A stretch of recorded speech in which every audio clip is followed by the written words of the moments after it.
Hello, एकदम फिर से एक बार स्वागत है आप सभी का आपके चैनल द भौतिक लवर्स में। मैं शैलेंद्र का आपसे लेकर आया हूँ रोप वाली सीरीज। मैंने बताया था बाल की खाल वाली सीरीज लेकर आया हूँ। तो this is the second problem और second question in the series of the ropes. सवाल आपके आंखों के सामने जरा प्रॉपरली देख लीजिए। सवाल ये है, सिचुएशन ये है, सवाल नहीं सिचुएशन ये है कि एक आपको रोप दी है और रोप का कुछ मास है, मास वाली रोप है भाई, और इस रोप को लटकाया हुआ है। यहाँ पर आप देख सकते हो जिस प्रकार से लटकाया गया था, जिसे गब्बर सिंह के द्वारा ठाकुर साहब को, है ना, तो लटका के रखा हुआ है। और हम लोग देखना चाहते हैं कि यहाँ पर एंगल θ1 θ2 में क्या रिलेशन है। वेरी सिंपल, चलो स्टार्ट करते हैं। यहाँ पर कनेक्टिंग पॉइंट क्या आ जाता है? कनेक्टिंग पॉइंट यहाँ पर है कि चीजें रेस्ट पे है, इक्विलिब्रियम में है। और अगर चीजें इक्विलिब्रियम में है तो भाई साहब कैसे कर सकते हैं आप भली बात ही जानते हैं। सारे फोर्सेस ढूंढ लो और उनके कंपोनेंट्स करो और सॉल्व करो, मजे करो। चलो शुरू करें। क्या क्या फोर्सेस इन भाई साहब पे है? एक तो फोर्स है ग्रेविटेशनल पुल नीचे की तरफ, मास इनटू जी। अगर मैं इस पूरे रोप को एक सिंगल सिस्टम लूं तो अच्छा, और कौन से रोप सीलिंग को खींच रही है, तो भैया सीलिंग भी रोप को खींचेगी टेंशन T2 के साथ। रोप सीलिंग को खींच रही है तो फिर से सीलिंग रोप को खींचेगी टेंशन T1 के साथ। फाइन, तो क्या हम लोग एंगल निकाल सकते हैं? ट्विक एंगल θ2। उसी तरीके से ये एंगल हो गया आपका θ1। तो यहाँ पर लिख रहा हूं मैं, कितना हो गया? ये हो गया T2, ये हो गया T1, ये एंगल था θ2 और ये वाला था कितना? θ1। अब आप जानते हैं कि एक लाइन में है नहीं तो एक लाइन में करना है, तो कंपोनेंट्स बना लो सीधे सीधे। तो क्या क्या कंपोनेंट्स बनेंगे आप जानते हैं। इधर में आना चाहिए आपका T2 cos θ2, यहाँ पर कौन आएगा? बिल्कुल सही, T1 cos θ1। और इधर में, हाँ भाई, T1 sin θ1 ये रहा, और ये वाला इसका opposite, so T2 sin θ2। Now you can see it very well, x balance कर रहा है, y बैलेंस कर रहा है, तो क्या रिलेशन मिलेगा? बहुत अहम रिलेशन मिला आपको यहाँ पर। T1 cos θ1 equal to T2 cos θ2, cos θ2। और दूसरा एक इम्पोर्टेंट रिलेशन मिल जाता है कि y में सारी बैलेंसिंग हो रही है, तो mg is equal to T1 sin θ1 plus T2 sin θ2। Very simple. अब देखो यहाँ पर एक अहम चीज पे आप ध्यान दीजिए। y पे तो खैर बैलेंस कर चुके, x पे देखो। x पे टेंशन और एंगल का रिलेशन आपको पड़ रहा है, मिल पड़ रहा है कि T1 by T2 is equal to cos θ2 by cos θ1। An important result it is. तो अगर सारी चीजें रेस्ट पे है, पूरी रोप रेस्ट पे है, तो आप दुनिया का कोई भी एंगल, इसका इसके साथ एंगल ले लो, इसका इसके साथ एंगल ले लो, इसका इसके साथ एंगल ले लो, डजेंट मैटर, आप इनके एंगल्स से, रेशो से ढूंढ सकते हो कि टेंशन का रेशो क्या होने वाला है। ओके, अब एक और चीज देखिए। आपने देखा था मूवी में कि ठाकुर को अपने गब्बर सिंह ने ऐसा पकड़ के रखा था, तो दोनों तरफ सेम टेंशन था। पर मान लो उस बेचारे ठाकुर को एक साइड से ऐसा पकड़ा और एक साइड से ऐसा पकड़ा, अरे ठाकुर बोल रहा है मेरे इस हाथ पे टेंशन साला ज्यादा हो गया। क्यों ज्यादा हो गया? आप देखो, आप देखिए क्या हो रहा है। T1 यहाँ पर है, cos θ1 यहाँ पर, यानी फॉर श्योर कि T1 is inversely proportional to cos θ1। ओहो, तो जैसे थीटा बढ़ेगा cos θ कम होगा, फॉर, है ना भाई, थीटा बढ़ रहा है, cos θ कम हो रहा है। और अगर cos θ कम हो रहा है तो टेंशन बढ़ रहा है। तो क्या मैं ये कह दूं कि थीटा और टेंशन अगर इस प्रकार से लिया जाए तो डायरेक्टली प्रोपोर्शन में है? तो क्या ये बोल सकते हैं तुम? कहाँ पर? यहाँ पर थीटा कम है तो टेंशन कम है, थीटा ज्यादा है टेंशन ज्यादा है। N important result. ठीक है, आगे बढ़ते हैं। ये सिंपल सी चीजें थी। अब अगर यही चीज को मैं आगे बढ़ूं, इस सिमेट्रिक सिचुएशन के लिए ले लिया, यहाँ पर दो अलग अलग एंगल थे, यहाँ पर सेम एंगल पे रखा, सेम एलिवेशन पे रखा हुआ है, तो आप बता सकते हो क्या इक्वेशन बनेगा? यहाँ पर बना था कि T1 sin θ और T1 sin θ को बैलेंस किया गया, वैसे ही यहाँ पर आप बोल सकते हो कि दोनों साइड में एंगल सेम है। और हमने कभी भी देखा था, क्या देखा था कि T1 cos θ1 is equal to T2 cos theta 2 आता है। अब भाई यहाँ पर दोनों एंगल सेम है, टपक टपक, तो T1 और T2 भी सेम हो जाएंगे, मतलब यहाँ भी टेंशन T और यहाँ भी टेंशन T आ जाएगा। वेरी सिंपल, ठीक है। आई होप यहाँ तक तो आपको समझ में आ चुका है। अब एक और सवाल इससे रिलेटेड लेता हूँ कि मान लीजिए कि ऐसा कुछ है ये, और मैंने इसे टेंशन इस ऑब्जेक्ट को मैंने फोर्स F से खींच लिया, ठीक है, इस ऑब्जेक्ट को फोर्स F से खींच लिया, और मैं अब जानना चाहता हूँ, फोर्स से खींचूंगा कुछ तो भी एंगल बदल जाएगा, वो बदला हुआ एंगल थीटा मान लो, जब मैंने इसे फोर्स F से खींचा था। अब मेरा सवाल यहाँ पर ये शुरू होता है कि मैं ये एंगल अल्फा ढूंढना चाहता हूँ, ये वाला एंगल अल्फा या 2 अल्फा जो भी है, ये कितना आता है, ये मुझे पता करना है।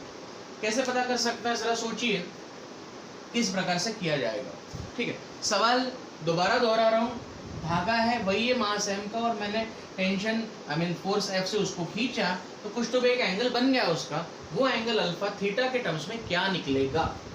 चलो कोशिश करो।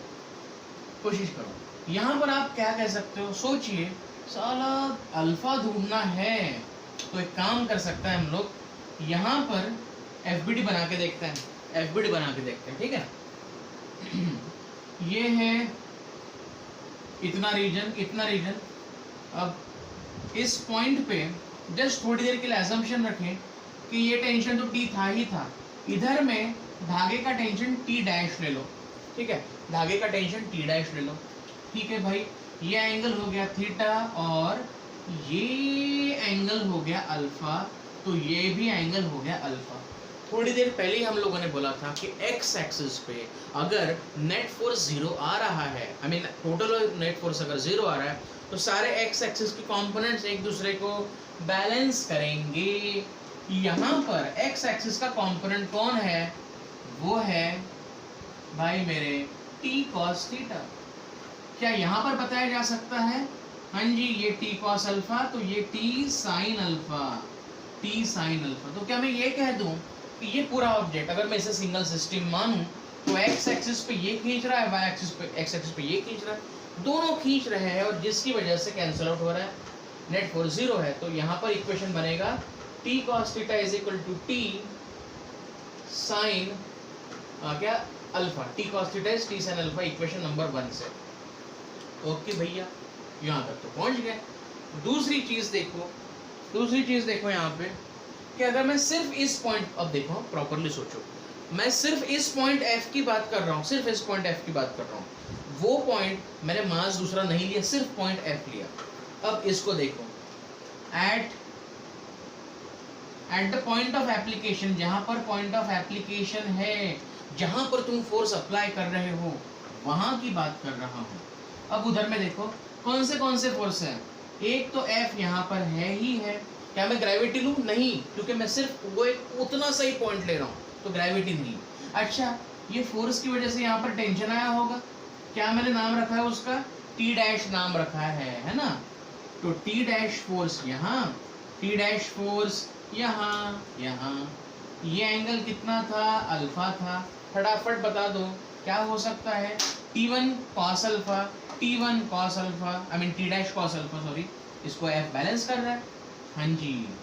तो लिख दो दूसरा इक्वेशन, क्या बनेगा, force is equal to 2T dash cos alpha. हाँ जी भाई, ओहो, अब क्या करें, अच्छा एक ये रहेगा था ना, क्या मैं दोनों को इक्वेट कर लूं, इक्वेशन 1 डिवाइडेड बाय इक्वेशन 2 कर लूं, तो आप देखो टी डैश कट के अपना एक वेरिएबल कम हो गया बॉस। वेरिएबल कम करना बहुत ज़रूरी है, वरना प्रॉब्लमेटिक हो जाएगी सिचुएशन। तो क्या हो जाएगा, देखो इक्वेशन 1 और इक्वेशन 2 को जब मैं डिवाइड करता हूँ, टी खत्म, साइन बाय कॉस, मुझे मिलेगा tan alpha by 2 is equal to T cos theta by F. ऐसा कुछ मिल रहा है, खैर देखेंगे, इसको बाद में ट्रीट करेंगे। यहाँ तक तो हो गया, आगे बढ़ते। अब कुछ सोचो, क्या इसे हटाया जा सकता है, मतलब आंसर तो हमें अल्फा के रूप में मिल गया, ऐसे तुम डायरेक्ट भी लिख सकते हो, पर यहाँ पर ग्रेविटी का मतलब एम मास का कुछ भी रोल नहीं आ रहा है। सो इसे थोड़ा सा और आगे बढ़ाने की कोशिश करते हैं हम लोग। एक काम करेंगे, अब पूरे इसको ही सिस्टम मान लो, पूरे कि पूरे रोप को ही एक सिस्टम मान लो, रोप एज अ सिस्टम, ठीक, रोप एज अ सिस्टम।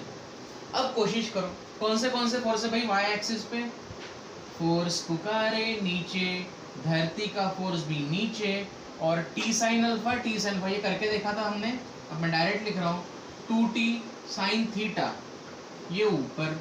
ओहो, तो आप लिख सकते हो यहाँ पर कि 2t sine theta is equal to F plus M G, equation number 3। अब सोचो, दिमाग लगाओ कि क्या क्या किया जा सकता है।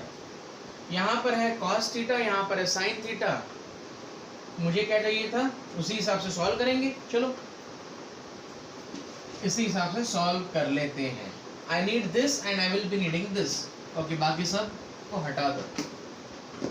क्या हो जाएगा, tan अल्फा और वहां पर tan थीटा। एक काम करते हैं, हम लोग इसे थोड़ा सा फिर से लिख लेंगे कि t cos थीटा आपको मिला, क्या मिला, f/2 tan अल्फा, हाँ जी, और यहाँ पर मुझे मिल जाता है 2t sin theta is equal to F plus M ji.